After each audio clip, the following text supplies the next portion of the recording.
Thank you. Right, so thanks for having me. Adopting Bitcoin. So in my mind, I immediately went to Nick touched upon it as well. The payment rails for that right there present as well. So whereas you focused more on the adoption side of things and getting people to use it, I think I know Bitcoin nodes are an integral piece of the network.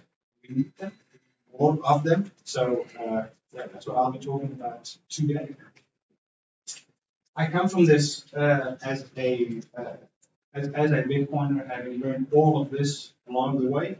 I dove into the rabbit hole some 5 years ago, started learning, and I've kept on learning, right? You go deeper, deeper. So these are my learnings. Happy to share them. So let's start at the beginning. Let's start at the basics. And again, Nick touched upon this, but I think we complement each other well here. What is money? So just to get a basic understanding of why Bitcoin is that important, right? So the difference between currency and money is basically right there, right? The store of value. So yes, we've got the medium of exchange. It should be portable, it should be durable, it should last across time, right? It should be easily divisible, and it should be fungible. Any gold coin or any rand should be the same as the other one.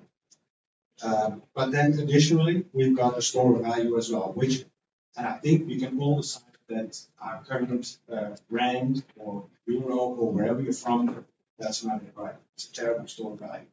The purchase power decreases by the, well, let's put it here, it's not a store of value. So, fiat currencies, the rands in your bank accounts, these statements are all true, right? First off, it's not money.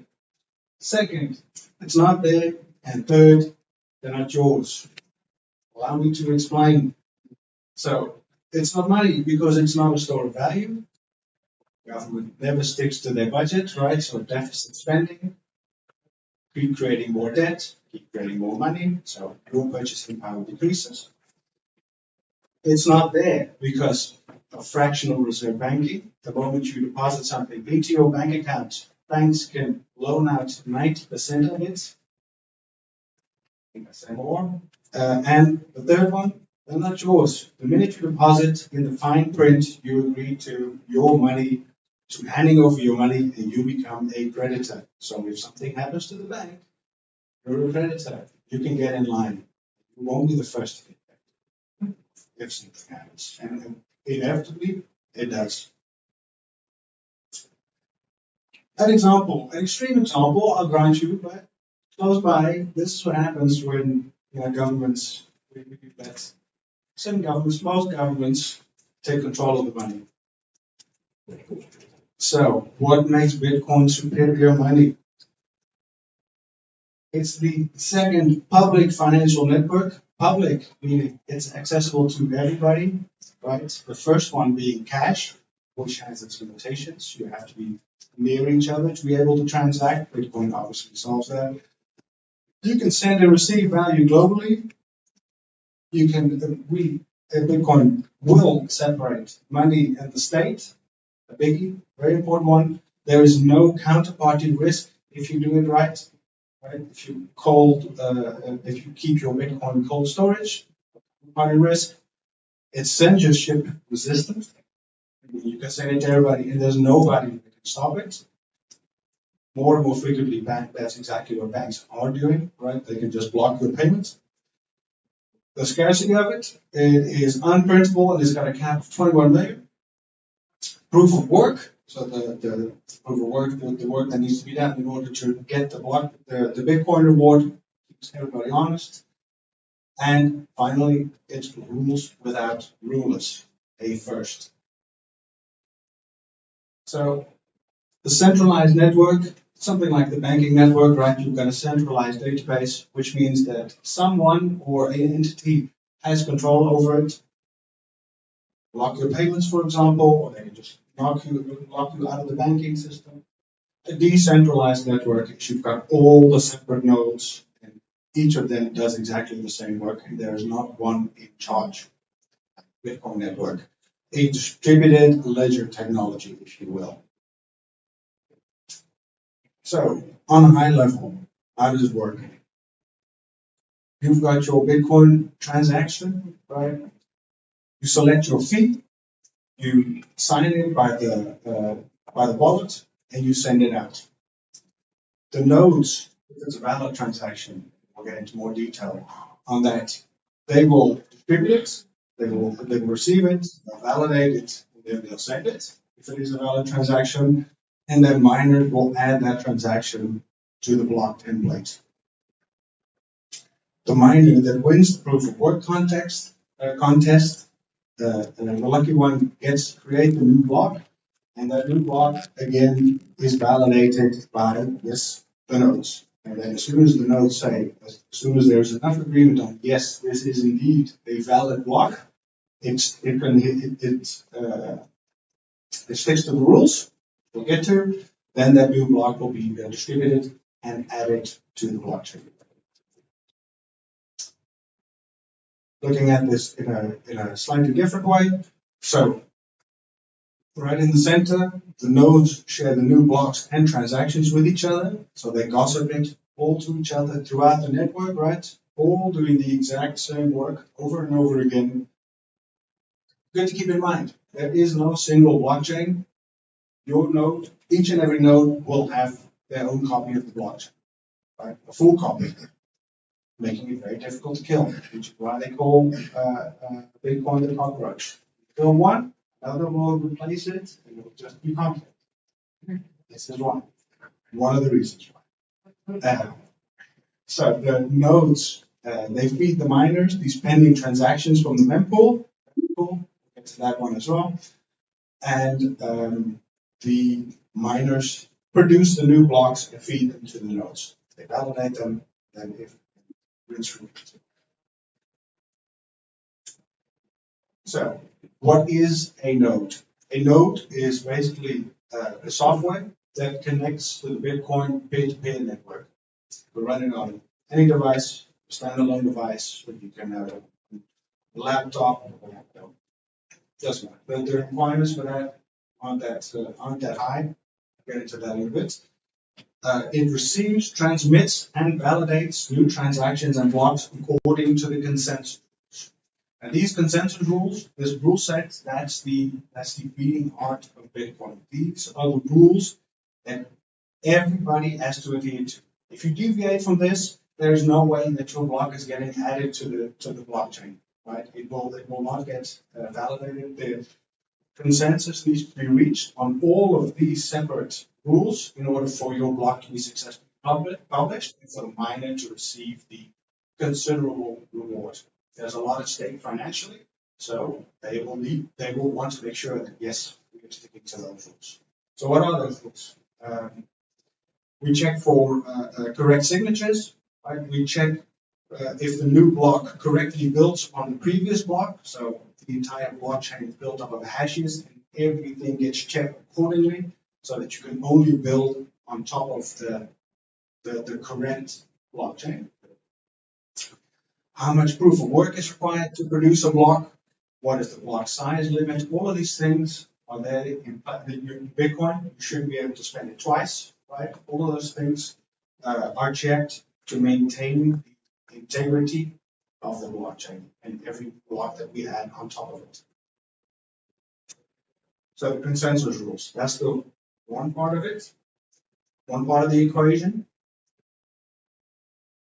Second part, the mempool policies.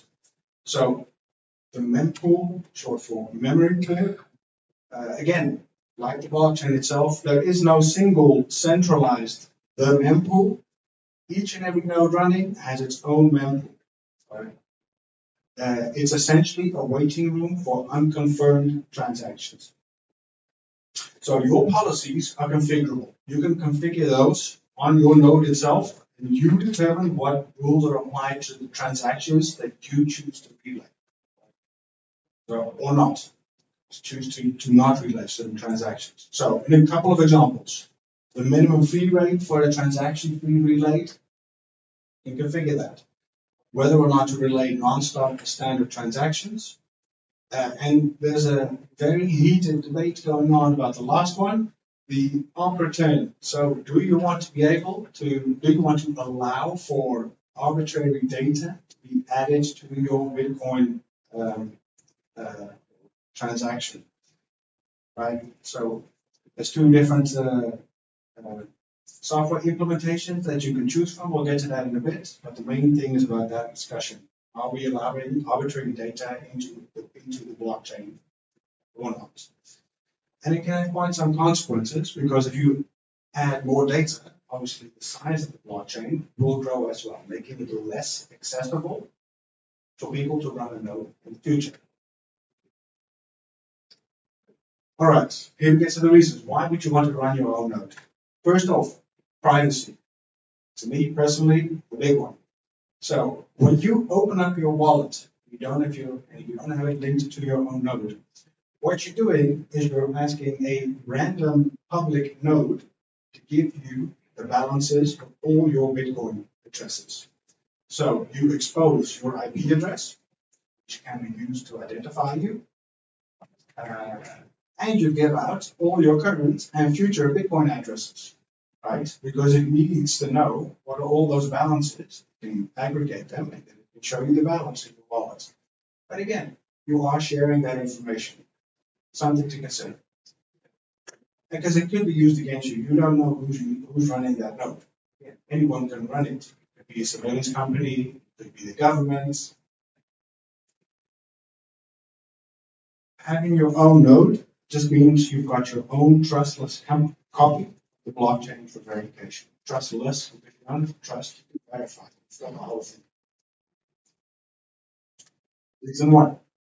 Reason two, verifying payments. So whenever you receive Bitcoin in the wallet that's linked to your node, you can in fact verify that the Bitcoin you're receiving is real. Right? Again, you don't have to trust, you verify yourself. Third, defending the Bitcoin protocol. I just touched upon it already in the debate that's currently going on. If you've got your own node, you do have a say in any network changes, any potential changes that come up. So how do you vote? You don't upgrade to the most recent version. So a couple of examples here. Maybe I'm aging myself, but the block size was a number of years ago. There was quite a big. There were two camps. Should we or should we not increase the block size limit? Right. Eventually, the group that wanted to increase the block size, they spun up their own software. It was a hard fork included. So that resulted in a separate blockchain. And everybody that didn't agree with that stayed on the one chain that we still have today, right? So they branched off, became Bitcoin Cash, whatever. Yeah, and that's basically no one longer needs that. Not a lot of people use that anymore. But if you've got your own node, you vote because you say, I'll just keep the software running that I feel is the best way to go for the network. And again, the discussion of the spend, right? Arbitrary data in the transaction. Do we want it? Do we see Bitcoin as purely money? Or should people also be able to add arbitrary data, like a picture of a pizza or whatever, if they were willing to pay the slightly higher fees? I'm a firm believer of keeping Bitcoin as money, very simple, but there are people that feel otherwise, and that's what this discussion is about. Food for thought.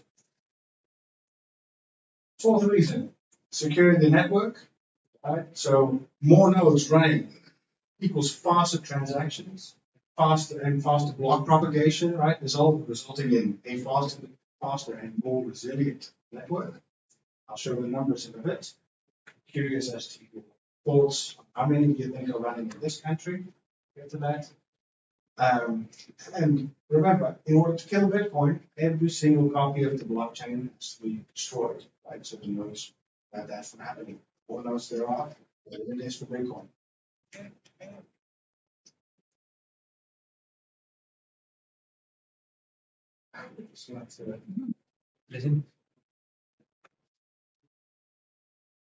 Yeah, thank you. And the fifth, and for me personally very satisfying as well, understanding Bitcoin. So the moment I started running my own node, I started running into all sorts of questions, and it really inspired me. It forced me to dive even deeper into the rabbit hole. I wanted to get the answers. First, I got the node up and running, but then I wanted a further understanding of, okay, how do I want to configure it? How do I get my node running for me so that I feel so that it suits my needs most. Right? I feel that I'm contributing to the network.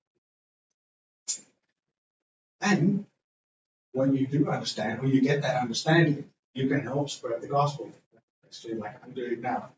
I'm very enthusiastic about it, and I want to spread the good news.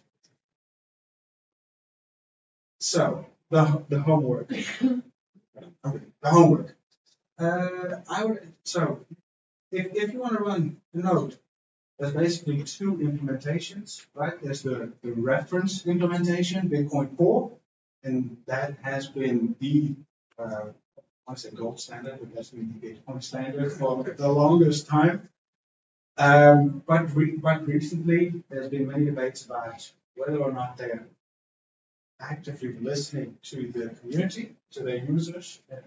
So there's been a growing number of people that have switched to NOTs, which shares for 95% the same code base, but they've added some other changes on top. Basically, if you work on a high level, the difference is Bitcoin NOTs allows the user for more configurability. It gives you more control over your mempool policies, like what do you want to filter out? Do you want to filter spam, for example? Right? That gives you the option. In Bitcoin Core, that does not give you the option anymore.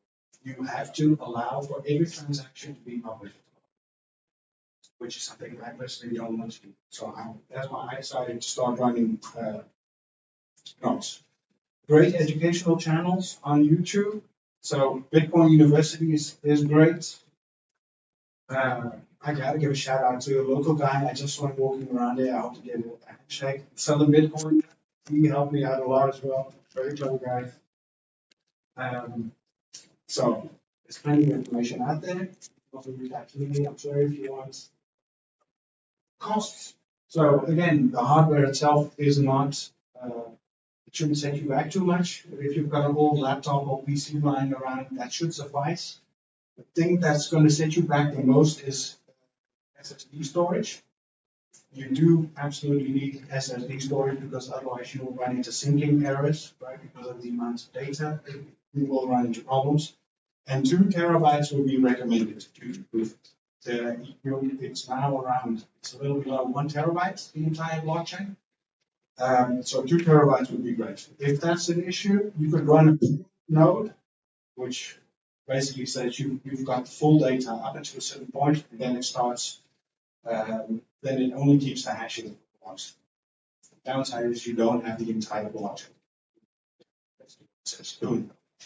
The energy, so nowhere near miner levels, right? But it is a computer. If you want to switch it on, if you want to keep it running, it's best to keep it running for 24/7, right?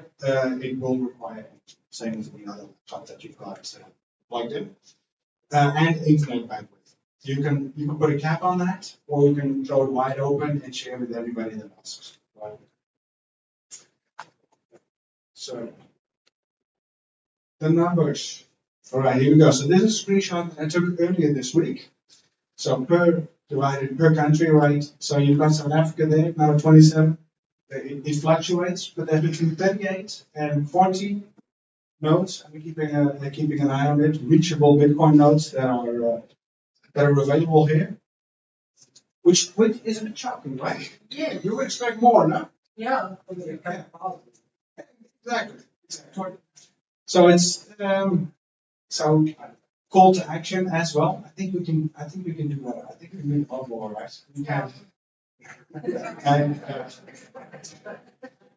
because again, I hope I've inspired some of you here today to start running. But the syncing times do take a while. In Europe, where I did mine in Europe when I in Amsterdam. It took a little over a day. Here it can take up to 2 weeks. My son was waiting for the last 10% for over a week. So if that happens to you, it's normal, but that is because there's, we need to reach out to a lot of other nodes that are geographically much further away. You had a question? No, a little funnier. There's more nodes. What are the ones that go over Tor? You're right there. Yes. The tall ones you don't see. So there's more along There. Correct.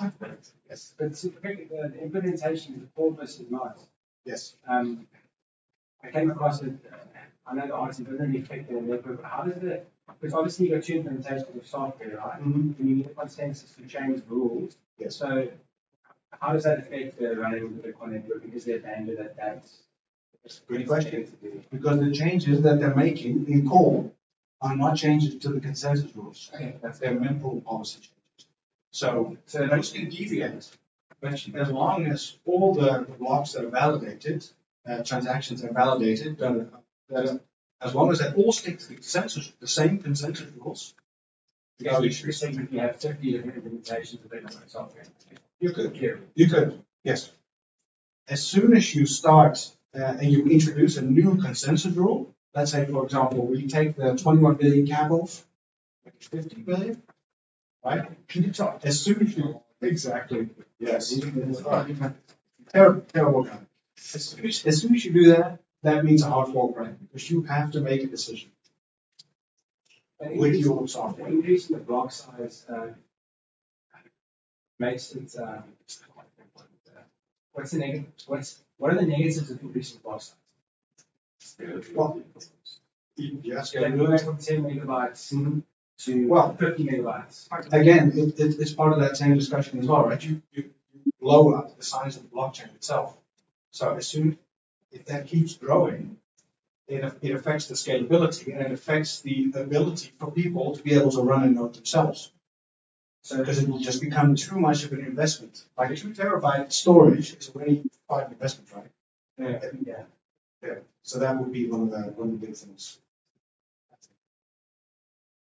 Martin, thank you very much. That was actually super informative. Does anybody else have any more questions? I have a pointer. Yes, please, share. In the dimension of RAM, and it used to be that you needed 8 gigs, and now 16 at that bit. Because the UTX also becomes so big. Size It's issues. actually not recommended to use lower than 16. You'll run into issues. So, I mean, to the next point, I think that's also part of the issue is that you're going to end up needing more hardware Yes. and it's more expensive. And then it's like, is it going to grow faster than what the hardware prices are coming down? Because soon you're going to need 4 terabytes. For people to No, there's no profit in mining.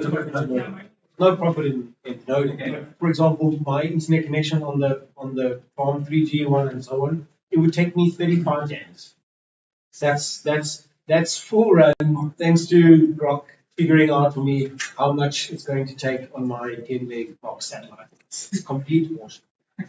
So things like that become an increasing challenge. And if you're looking to try and put together a node together super economically consciously for like circular economy or something like that, you need 2 terabytes here and 16 gigs around there. And what are you going to put it on? You're running it's a separate computer. You would run the mining dedicated computer. Yeah. You can't use your personal computer. So this is why I started But this is why things like Start9 and Umbrel exist, right? Because it's full hosted. So it gives you other things. You can run VPNs in your backups, and so it gives you, but that's, you're a different person. You've got that going for yourself, right? Buy it in a box, put it in Instagram, and you've got your own VPN and backup stuff. So it's like Start9 is So just on that point, I was just like to Elmer, I tried to run a node on my Raspberry Pi for like 3 years, 4 years, bang my heading school, never got to work. Never got to work. It's by the Start9, plugged in, 8 hours, clicked, back. Yeah, that's everything. With the Start9 now, the main reason for using the Start9 is to actually keep it run 24/7, right? Yes. Oh, okay. So to actually, instead of the Start9, can you just a dedicated server or how? Yeah, good. Yes. Very good. Everybody good? All right. Martin, thanks.